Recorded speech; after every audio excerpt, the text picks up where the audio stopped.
Hello and welcome to part 2 of the Hypermill 5-axis machining tutorial. In part 1 we started the machining of the gearcase mid-housing and we machined the inside of it. If you haven't seen that, be sure to check that out. And without further ado, let's get on with the video. So the first thing you want to do is create a new job list if you're changing fixtures or if you want a different list of jobs.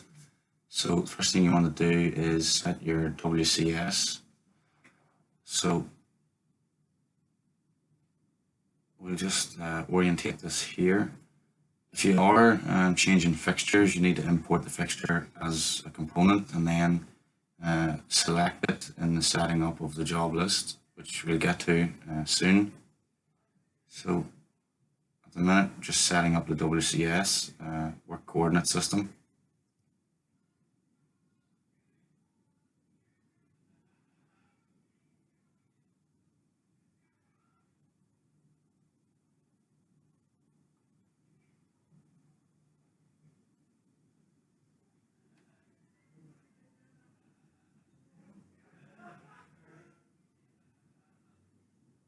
So you can see all the different options you have here for frame limits. You can change the name of your job list here. There's a global clearance plane. So there's a lot of options.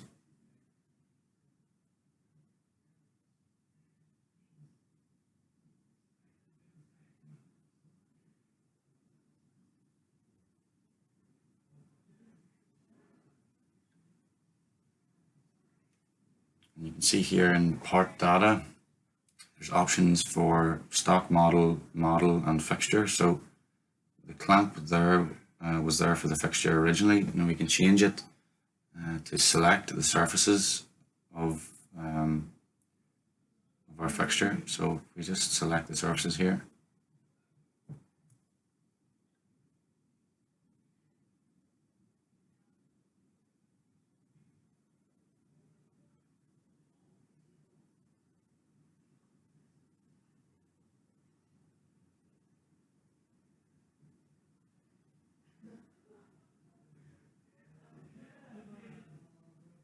Okay, so now that we've selected the fixture, we can move on.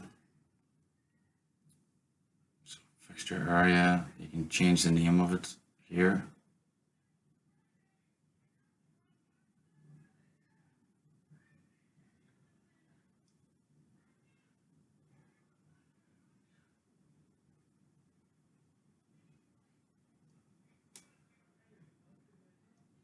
You can specify the material here also.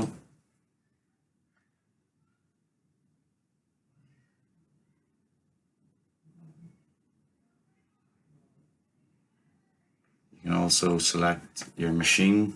So if we select the standard one, that's already in Hypermill. We select OK.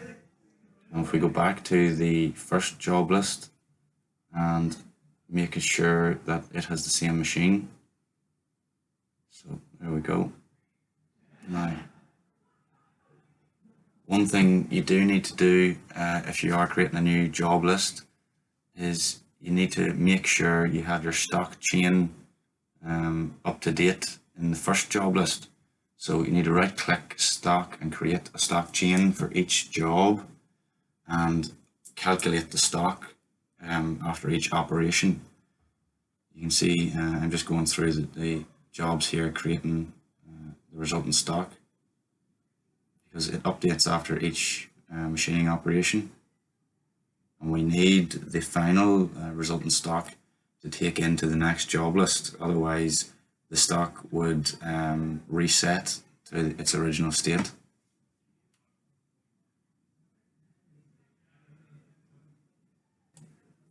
So once you have created your stock chains and calculated your resultant stocks, what you want to do is right click on your last job and you want to hit stock, calculate, and then right click again and you want to do generate, and this generates your final stock after your first job list. You can change the name of it here if you wish. So we could change this to resulting stock for machining the back. So we're going to use this as the original stock for the second job list, which is just following on from our first job list. So here you can see it on the left menu now, and if we go back into the job list here,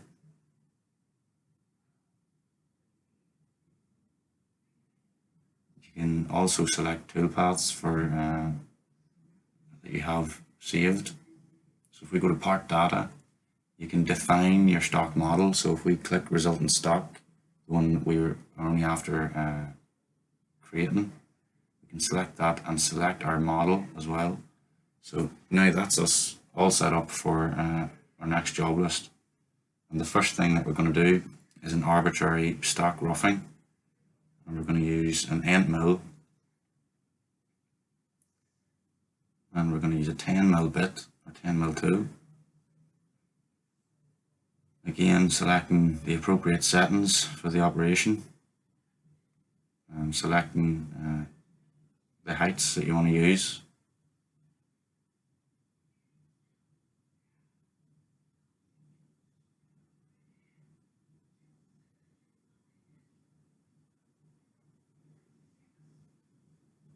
So the arbitrary stock roughing also has a high performance mode. Again, takes longer than the normal performance. Again, specifying our stock model for the first job, and then hitting calculate once you're happy with your settings.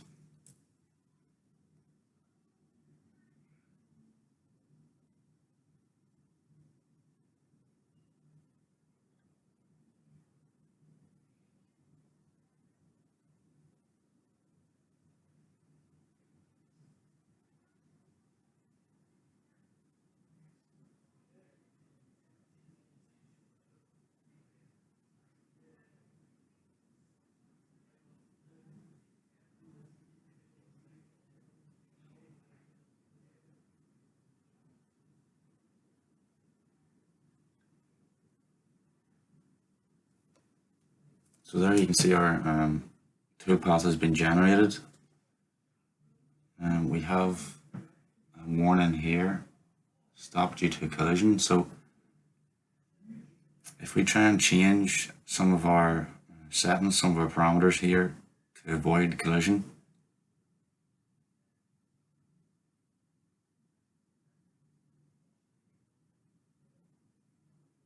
so here if we change clearance distance, increase that.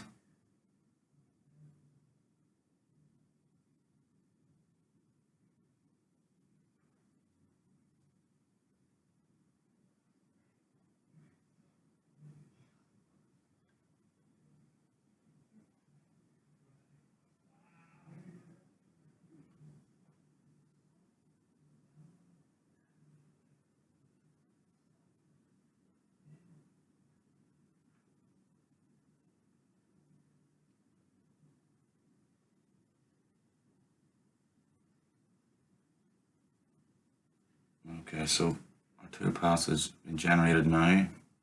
We still have that warning there, so if we simulate this through, try and find where the collision occurs.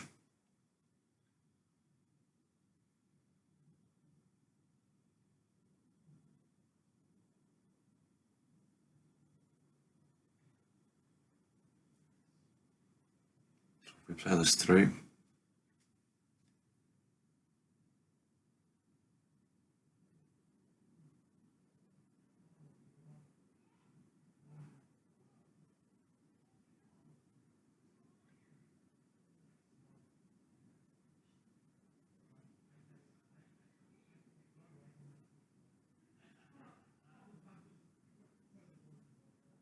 so everything looks good so far, no collisions.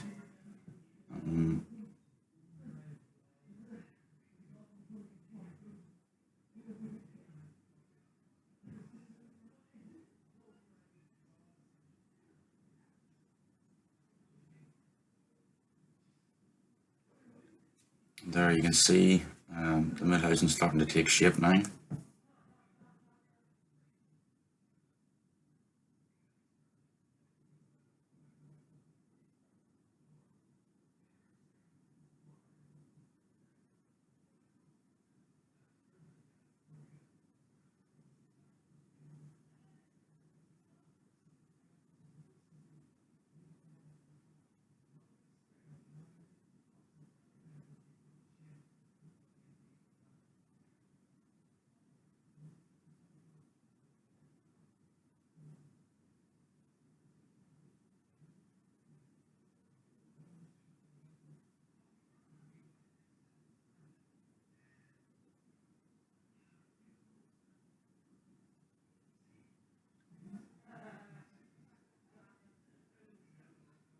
So this machine operations looks good. It's clean so far.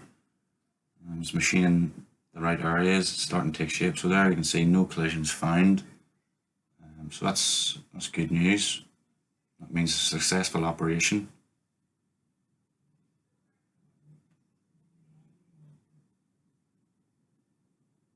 So if we move on to our next operation, we're going to go for another 3D Z level shape finishing. I'm going to use a ball mill again. We're going to go 4 mil diameter, 2 mil corner radius.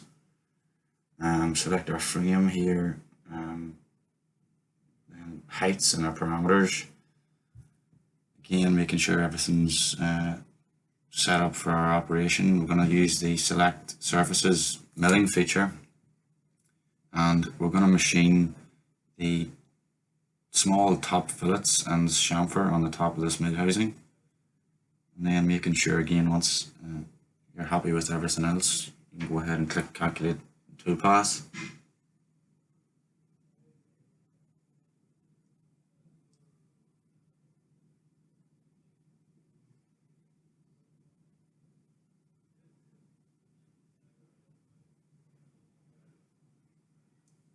Okay, so there's our toolpath generated, and it's machining the correct areas. So make sure and save our work after that. And again, once we've completed that operation, we need to make sure that we're creating a stock chain.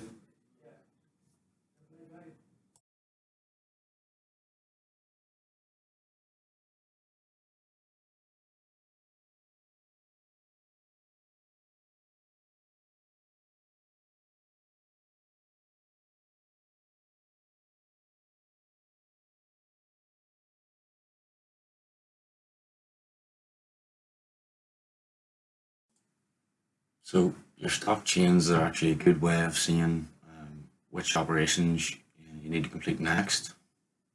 So if we turn it on here, you can see it shows what areas have been machined and what areas haven't. So if we move on to our next operation and we select 3D advanced milling, and we're going to use the 3D complete finishing operation. So if we select our tool here, we're going to use the 4 mil diameter tool. Again, making sure all your settings are correct. We're going to specify our heights here.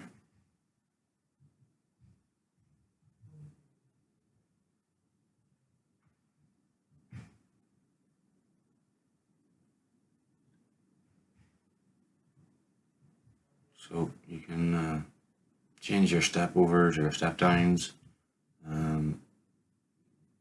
different options as well. So once you're happy, go ahead and generate your toolpath.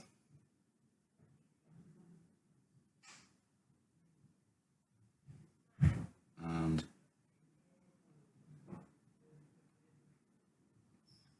now if we click here, we need to go back in and edit this operation. We need to change this strategy, or sorry, the boundaries.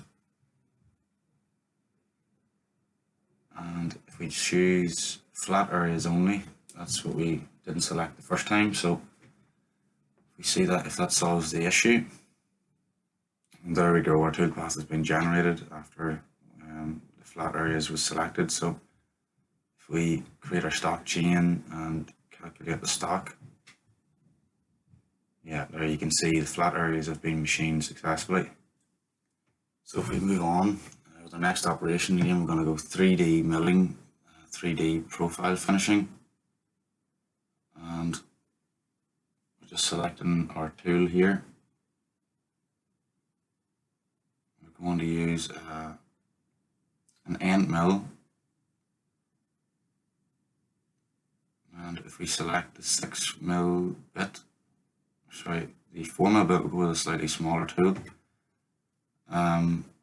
Again, selecting your settings, making sure everything's correct. So we're going to select fillet interior corners. Actually, we'll leave that off for now. We'll do our heights here first.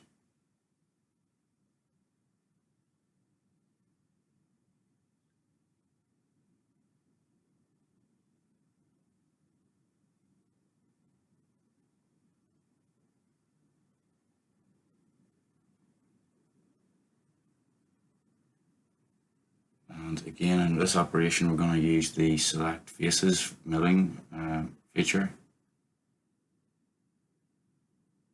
So we're just selecting the faces that we want to machine. And we're going to select these two areas on both sides because they weren't machined in the roughing operation. So it's just removing the material that hasn't been removed so far.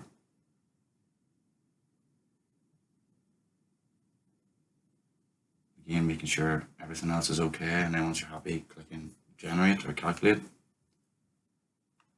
And there you can see our toolpath is generated. So if we simulate this through,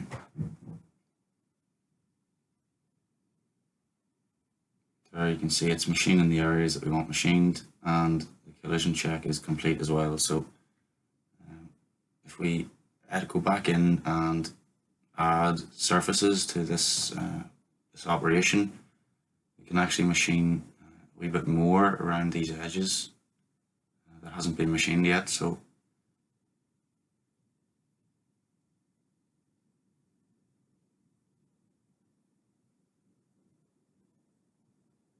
we'll do the same on the other side again.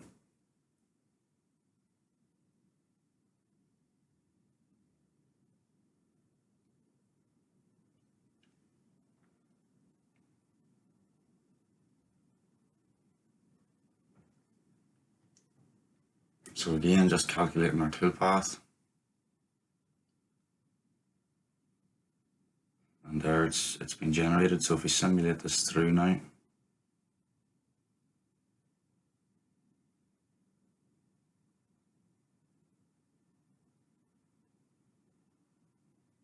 there that looks better. So still no collisions, which is always good. And that's what we were looking for. So if we move on now,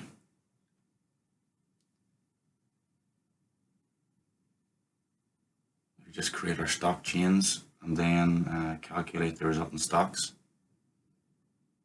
So next we're going to use a 3D Z level shape finishing, and for this we're going to use a feature to edit the tools.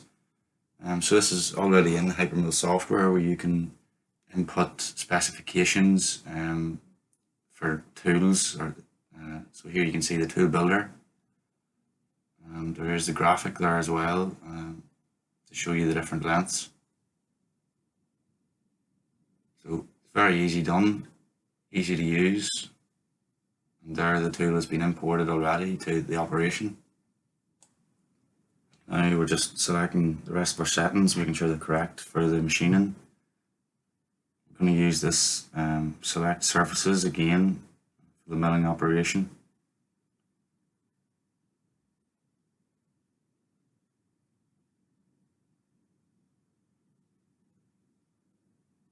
Then once you're happy with your settings, go ahead and click generate.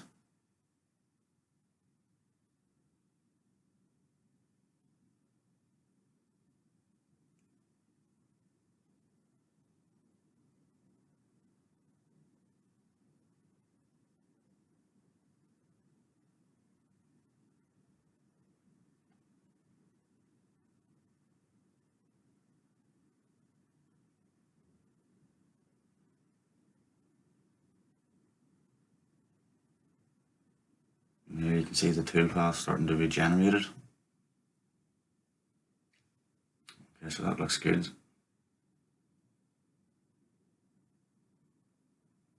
If we simulate the machining,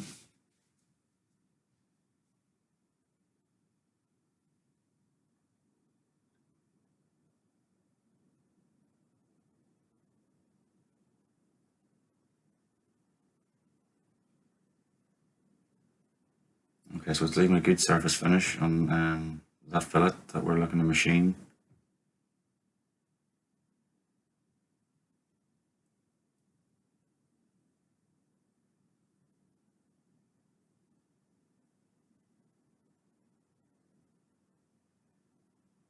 Okay, so that's looking good. So if we go in and edit our last operation, we can actually add extra faces to be milled. So if we add these two faces and then click generate pull path,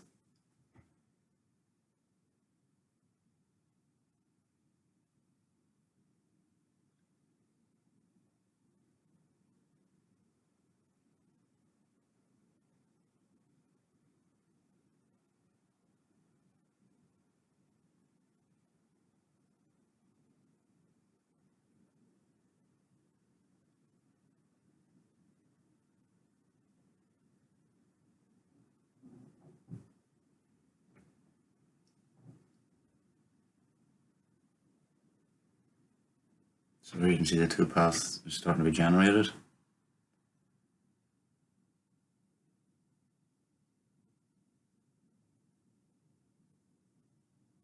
And if we simulate this machine through,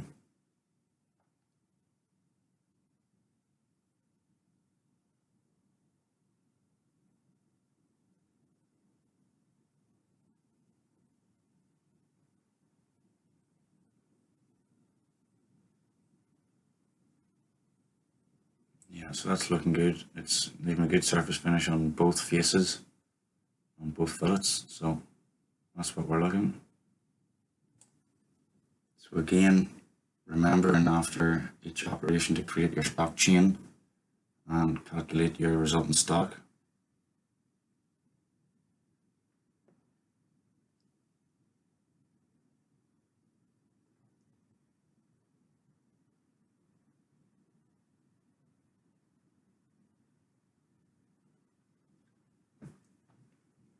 So we're going to move on to the next job, and we're going to choose 3D advanced milling, 3D milling, and we're going to go Z level shape finishing again with a 4mm ball end mill with a 2mm corner radius. And then again selecting our settings using this select surfaces for the milling area, and we're just selecting these fillets all around the back of the mid housing.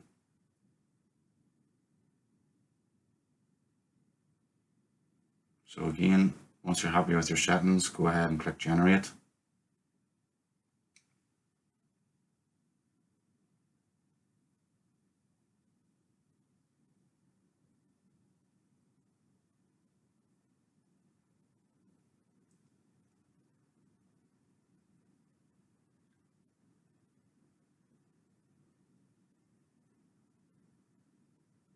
And you can see the simulation of this machining here.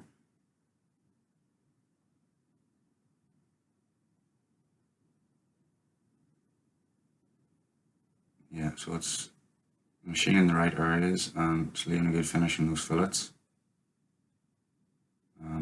Collision check complete with no collisions, so again creating stock chain and calculating the resultant stock, that was important.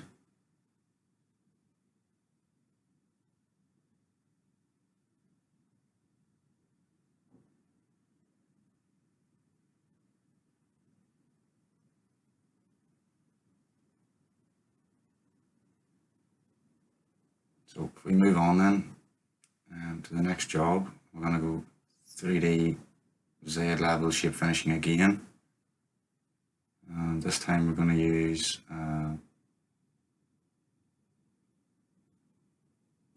if we actually create the tool this time, and we need a larger diameter, so that's where we're going for 24mm. We increase the length, so we'll go with that, and it's already loaded into the operation. And select the faces again that we want machined, and we're going to select these large faces around the edges, the large fillets. And then once you're happy, click calculate or generate.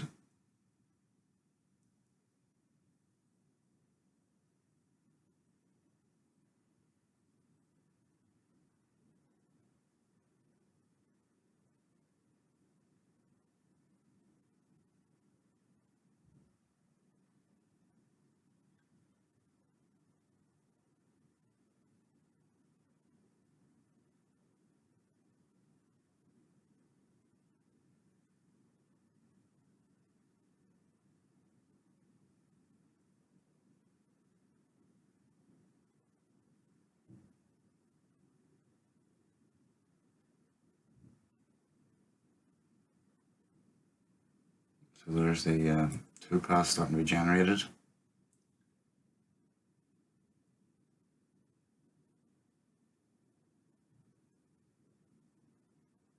And if we simulate the machining,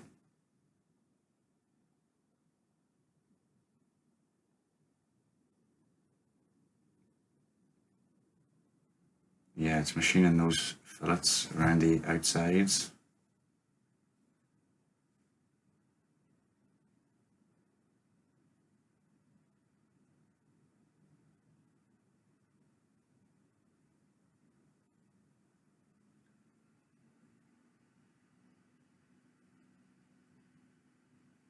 So if we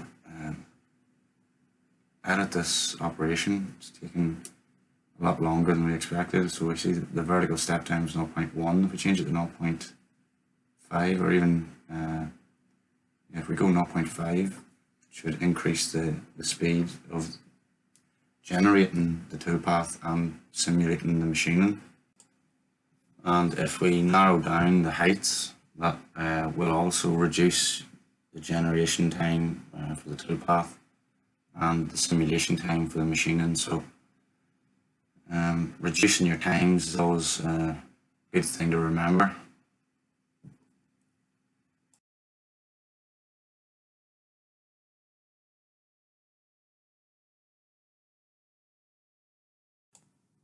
So for our next operation, we're going to use 3D complete finishing again, and we're going to use an end mill.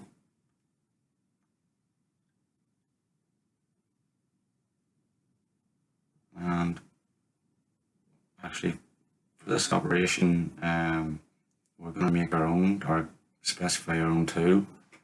So if we put in our own values here,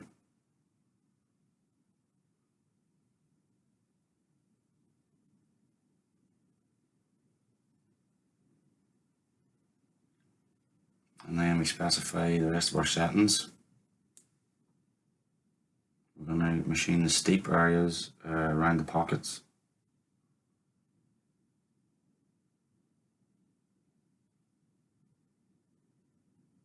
So if we specify the slope angle as 0, and we again specify our heights, top and bottom, we can input our vertical step down and increase that to 3. And then once you're happy, go ahead and click generate. And you can see there our toolpath has been generated, so we can simulate this through. And we have a collision there straight away, so we're going to have to solve that. But the rest of the machining looks okay. It's machining the right areas, look, taking away the material that we want it to. So if we go here to enable checks, and the tool against the head against the clamp and tool against the clamp have been ticked, but we have no clamp in this job list. That was from the previous job list. So if we untick those and rerun the simulation,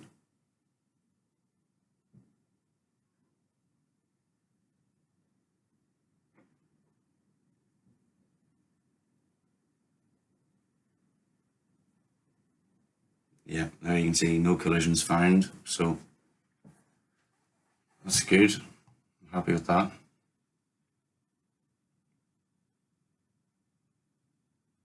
The next job that we're going to move on to, again, we're going to use 3D milling. We're going to use Z-level shape finishing again, and we're going to use a 10mm diameter ball end mill.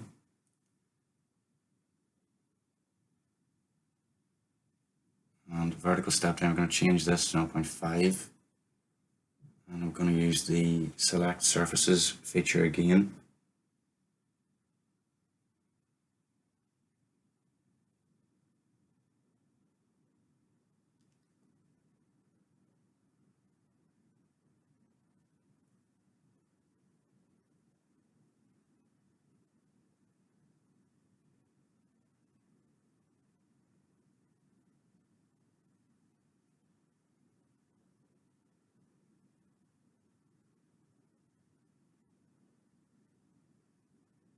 Okay, so once you're happy with the faces that you've selected, the surfaces you've selected, make sure the rest of your options are correct for the operation.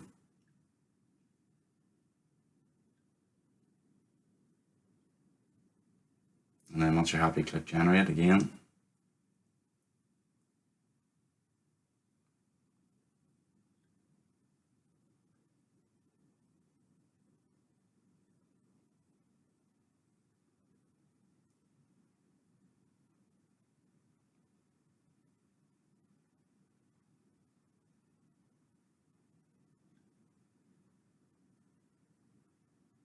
Okay, so once your toolpath has been generated, you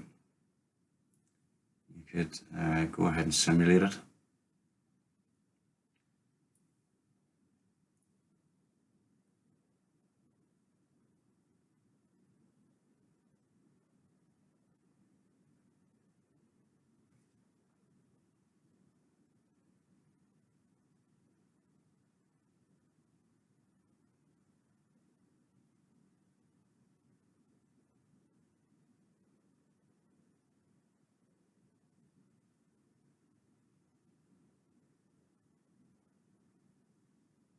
Yeah, okay, so that's leaving a good finish on those fillets.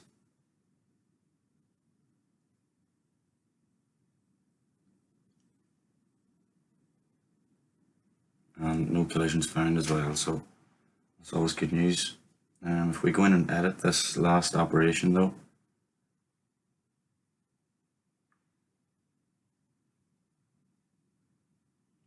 and we can actually add surfaces. And if we add just these flat surfaces on the outsides of the mid housing, and we're just selecting extra features that we want to machine again.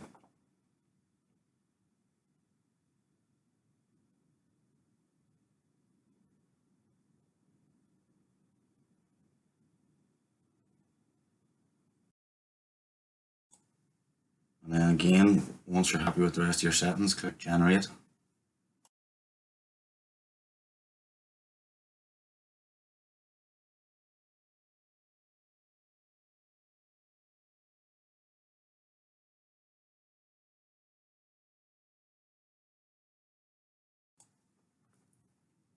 you can see here now the boot path is being generated.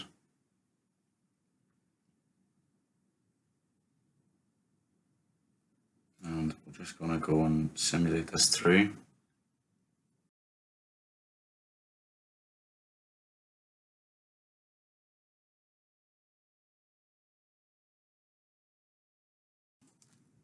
Yeah, okay, so it's just machining the same as it was the previous time, just with machining those extra faces, so happy with that. Okay, so moving on then, we're going to go for another Z level shape finishing operation.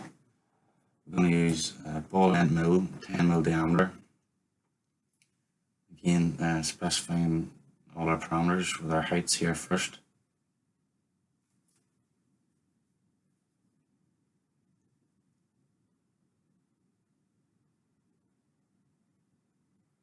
And again, changing our step over bearing your timings in mind.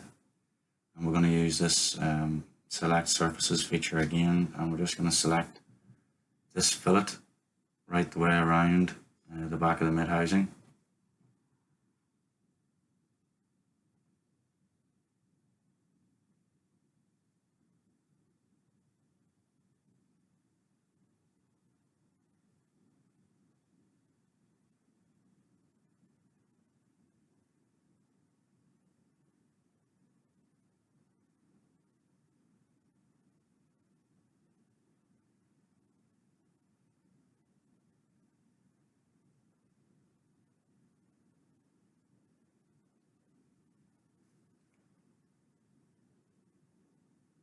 Okay, so that's all the faces selected.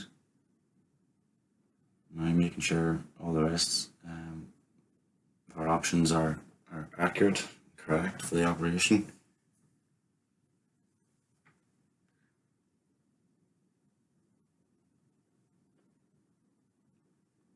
Yeah, you can see our toolpath generated now. So if we simulate this through,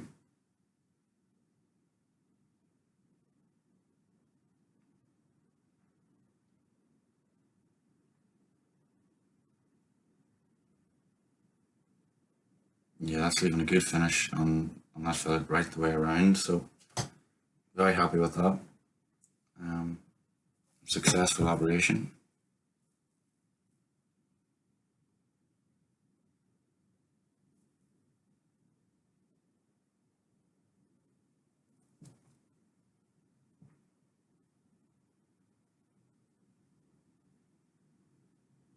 If we actually go back in and edit this and add these couple of faces on to that operation, we could machine those also and save a bit of time.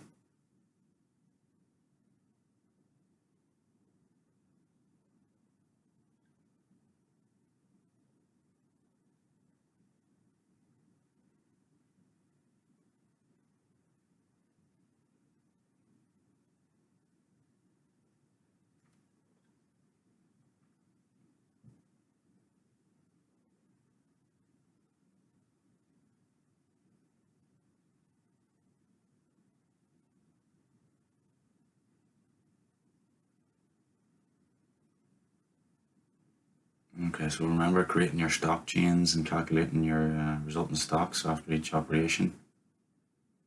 There we can see it's left a good finish on that fillet.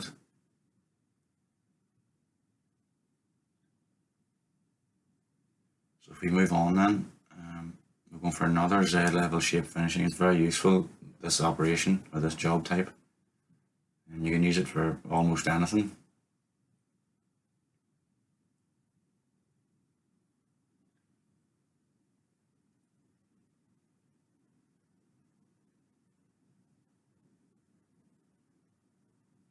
So again, specifying your heights, it helps reduce on your machining times.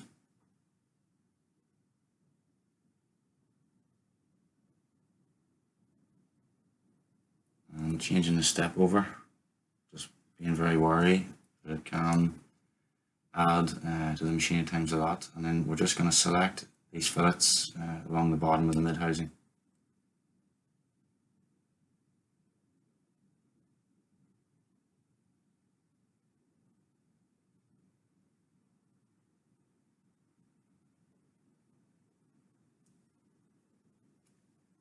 Okay, so once you've selected all your surfaces, again, making sure the rest of your settings are correct.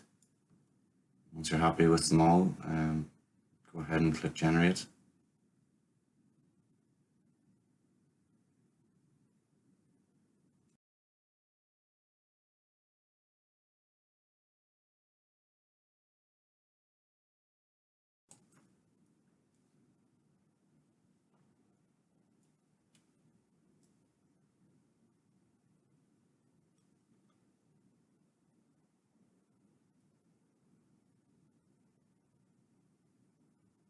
So there, the toolpath has been generated, so we'll go ahead and simulate this operation. You can just maximize this.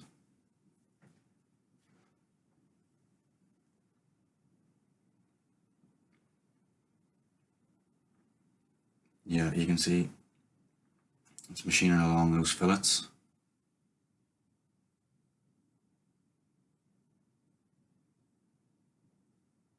Yeah, and leaving a good finish as well. And collision check completed, no collisions, so that's good.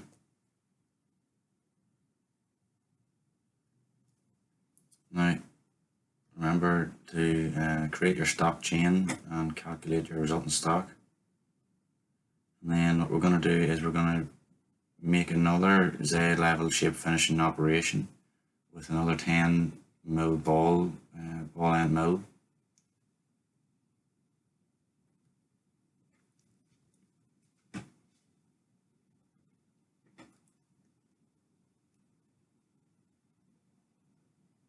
And we're just going to specify our height here, because we're going to machine the insides of the pockets around the edges. So if we select the mill and select surfaces, and we're just going to select these faces on the insides of the pockets. So very similar to the previous Z level shape finishing operation, we're just machining different faces on the inside of the pockets.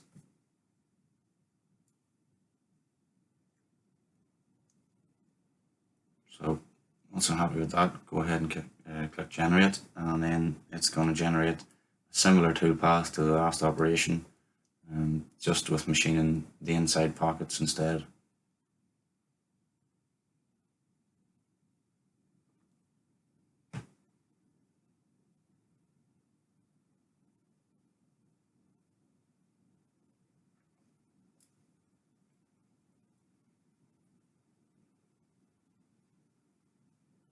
Yeah, so definitely focusing on the right areas on the inside of the pockets.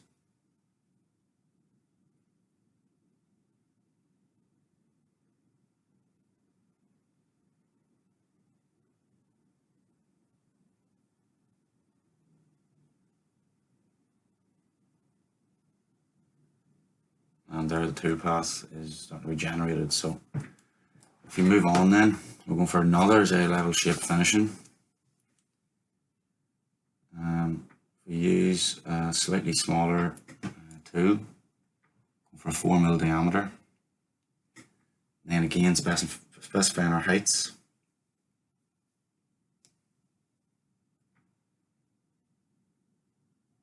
And we're going to use this milling surfaces feature again, and we're just going to select these fillets.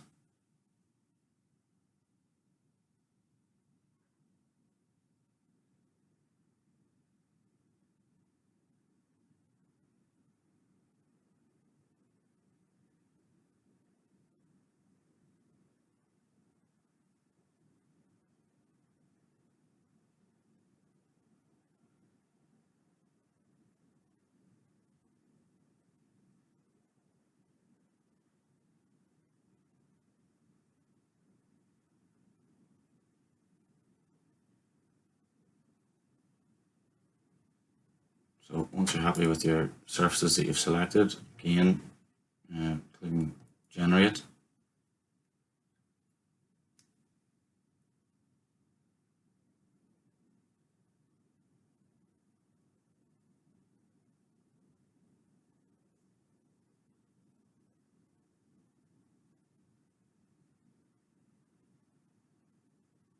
And once it's been completed, create your stock chain and calculate your resultant stock.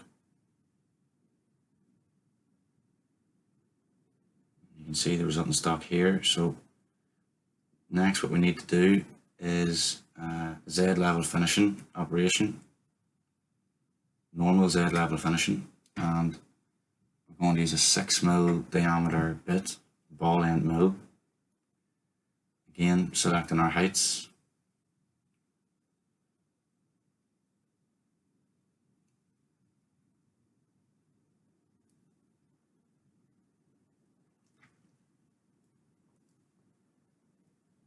And what we're going to do is we're going to machine the chamfers on the inside of this center pocket. So selecting the appropriate heights, and then using the touch surfaces feature just to select all of the chamfered faces. And then once you've selected all your faces, making sure all the rest of your settings are correct, there is an option here to select your stock model. We don't necessarily need that at the minute, so turn that off. And then hit generate whenever you're ready.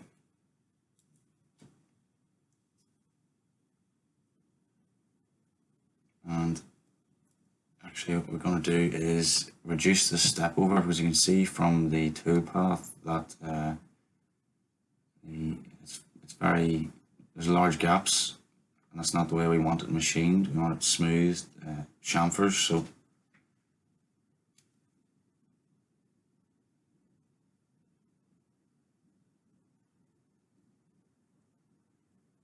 yeah, so that toolpath looks a bit better. Right, create stock chain and calculating your resultant stock is always important. So happy with that. We can go on and we can create a new job now, and we can create 3D. We're going to use Z level shape finishing again, and we're going to go for a bull nose end mill. Again, selecting your heights.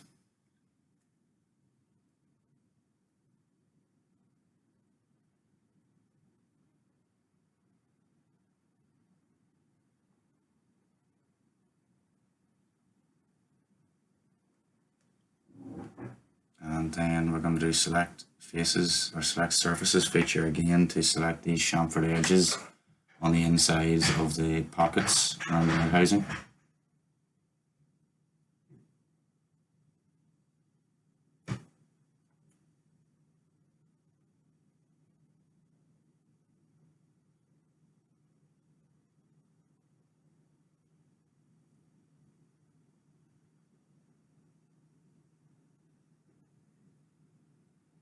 Okay, so once you're happy with the surfaces you selected, again, make sure all the rest of your settings are correct.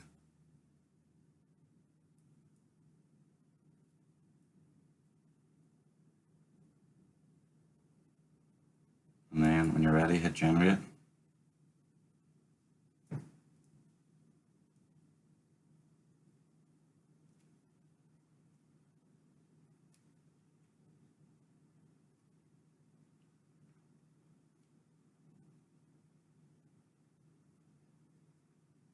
So you can see the toolpath being generated here.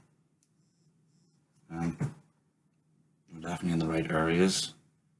So simulate this, we save our work first.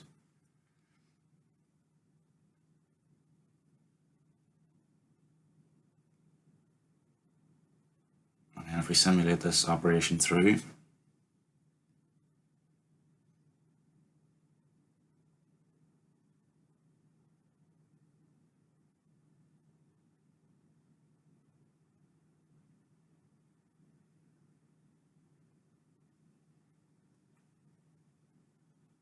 so yeah, it's machining the insides of the pockets as well as the chamfered edges, so it's definitely what we're looking for.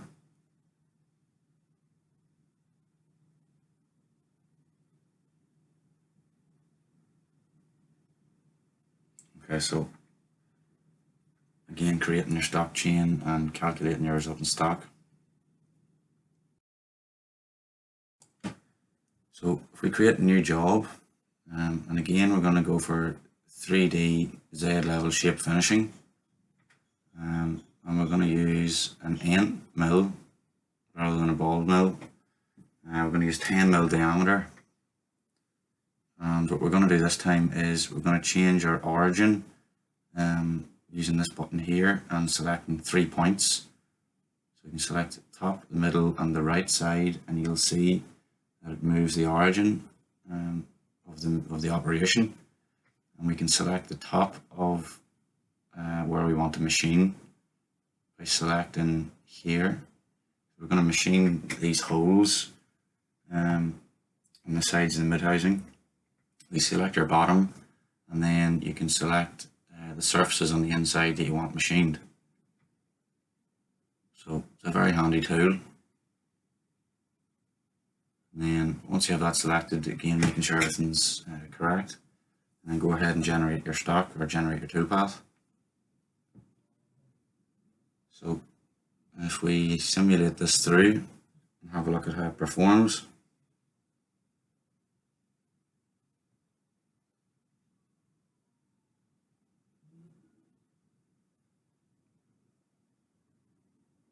Yeah, so that's looking good. Successfully machining the material out of that hole, and no collisions as well, so we're looking good.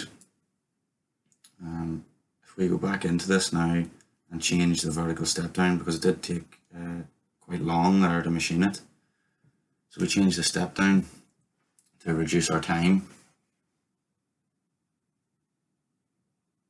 Again, creating your stock chain and then calculating your resultant stock. And we're going to create a new job, and again we're just going to do the same thing on the other side. So we're going to use an end mill, 10 mil diameter, and then again selecting your origin using the 3-point system, the 3 points feature.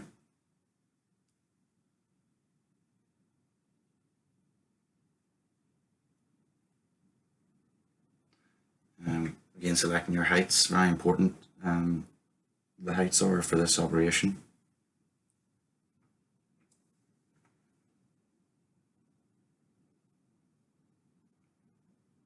And then just selecting the surfaces on the inside that you want machined. Once you're happy with all your settings, again changing your step down, ensuring that the machine doesn't take too long to actually machine the component. Okay, so there we go. Again, create the stock chain, calculate resultant stock. It's good to get into a habit of doing that. And finally, we're going for a drilling operation, simple drilling, and we're going to use an 8.4 mil diameter bit, again using the 3-point feature system to align the tool. So you're going to select the top of the hole, the center of the hole, sorry, and then select the top and bottom of what you want drilled. One thing you have to ensure is I need to add a little bit onto the bottom to make sure that you drill right the way through. So once you're happy, you hit calculate or generate, and then again creating your stock chain and calculating your resultant stock, and then doing exactly the same thing on the other side. So simple drilling operation, same drill bit. Again, the 3-point feature to align your origin. Choosing your top point, your middle point, and right point.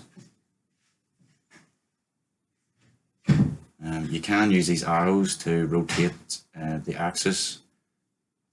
Doesn't matter too much, as long as X and Y and Z are in kind of the right planes. Again, selecting your midpoint, and then the top and bottom of the hole that you want to drill. And again, ensuring that you add a little bit onto the bottom, because you need to drill right the way through this hole. So once you're happy with everything, go ahead and hit generate. And you can see there the toolpath's been generated. So again, create stock chain, calculate resultant stock. And there you can see our final machined mid housing. So it's looking very well, very happy with the way it turned out. And as always, remember, save your work whenever you're finished. So this is the end of part 2 of the 2-part 5-axis machining tutorial on Hypermill. Of course, this wasn't the most efficient way or the best way to machine the component. It was just for demonstrative purposes to show you different ways of machining complex geometries. I hope you've enjoyed this video, and if you did like it, I've also recorded a tutorial on Autodesk Fusion 360 and 5-axis machining the same component on that software as well. So thanks very much for watching, and good luck in the future.